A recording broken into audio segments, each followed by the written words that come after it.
name's Dr. Susan Youngson. I'm a senior educational psychologist with a specialism for social, emotional, mental health. So what inspired me to become an educational psychologist goes back quite a long way. I'm from a big family. I've got 5 brothers and sisters, and my mum looked after children. So by the time I was about 6, there was 12 of us in the house, plus every waif and stray that was in the street. Sue Altus. I've been a mental health nurse since 1991. I was one of the last of the 82 syllabus to be trained. Various roles. I worked for the NHS for 24 years before I set up 2 of my own businesses. One that works with emotional education and the other one looks at mental capacity assessments. My friend had a child with Down syndrome who's now living independently is unbelievable, but it was that inspired me, because my friend was telling me about how many professionals that she dealt with and how difficult it was dealing with the amount of professionals, and how sometimes the professionals didn't listen to her.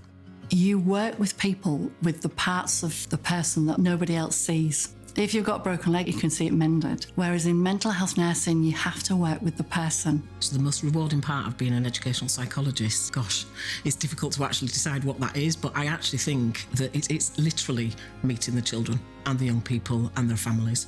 I've worked in locked units with young people that are really at the early parts of their journey in mental health, which can be quite disturbing, but it's really rewarding to see that young person change and move on. Sometimes I've got children that I've known when they've started school at 4 or 5, and then I've gone back in year 5 or 6 and done another observation, and I just think it's fantastic sometimes when you see the progress that they've made. One of the biggest things for me is when a professional says to me, "You're just real," and I actually take that as a real compliment, because to do our job we have to be real.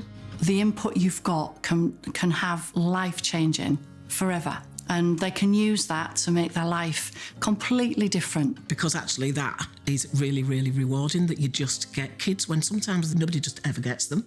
Everybody needs to work on their mental health, so mental health nursing is needed everywhere. It's never about looking for a thank you, it's about looking at what difference you can make